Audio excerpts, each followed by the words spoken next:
Sathyajothi films டிஜி தியாகராஜன் தயாரிப்பில் விஜய் சேதுபதி நித்யாமேனன் நடிக்கும் தலைவன் தலைவி ஜூலை 25 முதல் திரையரங்குகளில்.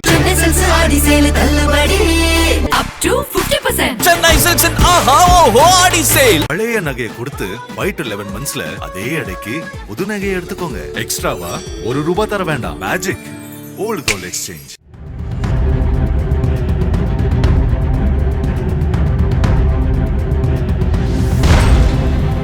தகாத உறவுக்காக தனது 2 குழந்தைகளை கொடூரமான முறையில் கொலை செய்த குன்றத்தூர் அபிராமியின் செயல் ஒட்டுமொத்த தமிழகத்தையும் உலுக்கியது. 7 ஆண்டுகளுக்கு பிறகு இந்த வழக்கில் நீதிபதி அளித்த தீர்ப்பு பெரும் பரபரப்பை ஏற்படுத்தியுள்ளது. காஞ்சி மாவட்டம் குன்றத்தூர் அடுத்த 3ஆம் கட்டளை பகுதியைச் சேர்ந்தவர் விஜய். இவர் தனியார் வங்கி ஒன்றில் பணியாற்றி வந்தார். இவர் அபிராமி என்ற பெண்ணை காதலித்து திருமணம் செய்து கொண்டார். இந்த தம்பதிக்கு 7 வயதில் அஜய், 4 வயதில் கார்னிகா என 2 குழந்தைகள் இருந்தனர். கடந்த 2018ஆம் ஆண்டு ஆகஸ்ட் 31ஆம் தேதி அன்று விஜய்க்கு பணி அதிகமாக இருந்ததால் அன்று இரவு அவர் தனது அலுவலகத்திலேயே தங்கிவிட்டார். மறுநாள் காலை வீட்டுக்கு வந்தபோது வீட்டின் கதவு மூடப்பட்டு இருந்தது. வீட்டில் இருந்த மனைவி அபிராமி திடீரென மாயமானதால் சந்தேகமடைந்த விஜய் கதவை திறந்து உள்ளே சென்று பார்த்துள்ளார். அப்போது தனது படுக்கை அறையில் தனது 2 குழந்தைகளும் வாயில் நுரை தள்ளிய நிலையில் சடலமாக கிடந்ததைக் கண்டு அதிர்ந்துள்ளார். கண்ணீர் விட்டு கதறியபடி குன்றத்தூர் காவல் நிலையத்திற்கு ஓடிய விஜய் அங்கு இது தொடர்பாக புகார் அளித்துள்ளார்.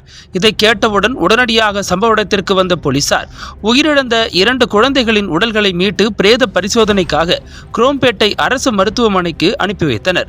இந்த வழக்கில் குன்றத்தூர் போலீசார் நடத்திய விசாரணையில் பல திடுக்கிடும் தகவல்கள் வெளியாகின. டிக்டாக்கில் வீடியோ பதிவிட்டு பிரபலமான அபிராமிக்கு அதே பகுதியில் பிரியாணி கடையில் பணியாற்றி வந்த மீனாட்சி சுந்தரம் என்பவருடன் பழக்கம் ஏற்பட்டுள்ளது. கணவர் விஜய் தனது குடும்பத்தினருடன் வீட்டருகே இருக்கும் பிரியாணி கடைக்கு சென்று உணவு சாப்பிடுவதை வழக்கமாக கொண்டிருந்தார். அந்த கடையின் பிரியாணி சுவை பிடித்ததால் அபிராமி தனது கணவர் இல்லாத நேரங்களிலும் கடைக்கு போன் செய்து பிரியாணி ஆர்டர் செய்வாராம். அப்போது அபிராமியின் வீட்டிற்கு மீனாட்சி சுந்தரம் என்பவர்தான் பிரியாணியை நேரில் வந்து கொடுத்துள்ளார். அந்த சமயத்தில் இவர்களுக்குள் ஏற்பட்ட பழக்கம் நாளடைவில் திருமணத்தை மீறிய உறவாக மாறியுள்ளது. இருவரும் யாருக்கும் தெரியாமல் அடிக்கடி தனிமையில் சந்தித்து நேரம் கழித்து வந்துள்ளனர். நாளுக்கு நாள் இவர்களுடைய பழக்கம் நெருக்கமாகவே அபிராமி தனது காதலனுக்காக தன்னுடைய 2 குழந்தைகள், கணவர் என அனைவரையும் விட்டுவிட்டு மீனாட்சி சுந்தரத்துடன் வீட்டை விட்டு வெளியேறியுள்ளார். பின்னர் காதோடு காது வைத்தது போல அபிராமியை குடும்பத்தினர் தேடி கண்டுபிடித்து குழந்தைகளை காட்டி மீண்டும் கணவர் வீட்டுக்கு அழைத்து வந்தனர். ஆனால் மீனாட்சி சுந்தரத்துடன் வாழ விரும்பிய அபிராமி அவருக்காக ஒரு அதிர்ச்சி திட்டத்தை போட்டுள்ளார். தான் மீண்டும் சுந்தரத்துடன் ஓடிப்போனால் குழந்தையை காரணம் காட்டி அழைத்து வந்து விடுவார்களே என்ற அச்சத்தில் இருந்த அபிராமி காதலனுக்காக குழந்தைகளை கொலை செய்ய திட்டமிட்டுள்ளார். அதன்படி கடந்த ஆகஸ்ட் 31ஆம் தேதி இரவு தனது 2 குழந்தைகளுக்கும் பாலில் தூக்க மாத்திரையை கலந்து கொடுத்துவிட்டு பின்னர் அவர்களை தலையணையால் அமுக்கி கொலை செய்துள்ளார். அதன் பிறகு மீனாட்சி சுந்தரத்துடன் போட்ட திட்டப்படி இருவரும் வீட்டை விட்டு வெளியேறியது போலீஸ் விசாரணையில் வெளிச்சத்திற்கு வந்தது. இதையடுத்து போலீசார் நடத்திய தீவிர தேடுதல் வேட்டையில் சுந்தரத்தையும் அபிராமியையும் நாகர்கோவிலில் வைத்து அதிரடியாக கைது செய்தனர். இந்த வழக்கில் அபிராமி முதல் குற்றவாளியாகவும் மீனாட்சி சுந்தரம் 2வது குற்றவாளியாகவும் சேர்க்கப்பட்டனர். இருவரும் கடந்த 7 ஆண்டுகளாக புழல் சிறையில் அடைக்கப்பட்டிருக்கும் நிலையில் இந்த வழக்கின் விசாரணை காஞ்சிபுரம் மகிழா நீதிமன்றத்தில் நடைபெற்றது.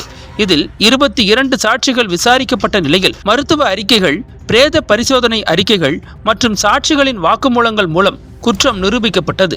இந்த வழக்கில் அனைத்து தரப்பு வாதங்களும் குறுக்கு விசாரணைகளும் நிறைவடைந்த நிலையில் இதன் தீர்ப்பு 24ஆம் தேதி வழங்கப்படும் என தெரிவிக்கப்பட்டது. அதன்படி ஜூலை 24ஆம் தேதியான இன்று தீர்ப்பை வாசித்த நீதிபதி செம்மல் 2 குழந்தைகளை கொன்ற அபிராமியும் குழந்தைகளையும் கணவரையும் கொன்றுவிடு என ஐடியா கொடுத்து தூக்க மாத்திரை வாங்கி கொடுத்த மீனாட்சி சுந்தரமும் இந்த வழக்கில் குற்றவாளிகள் என அறிவித்தார்.